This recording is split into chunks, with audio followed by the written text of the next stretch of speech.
சூளைக்குள் எரியப்பட்டும் எரியாமல் புகையாமல் காப்பாற்றினீர். எரிகின்ற சூளைக்குள் எரியப்பட்டும் எரியாமல் புகையாமல் காப்பாற்றினீர். கர்த்தரே தெய்வம் என்று கைதட்டி கொண்டாடுவேன்.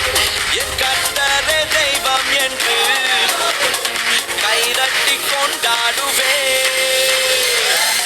எல் ஷடாய்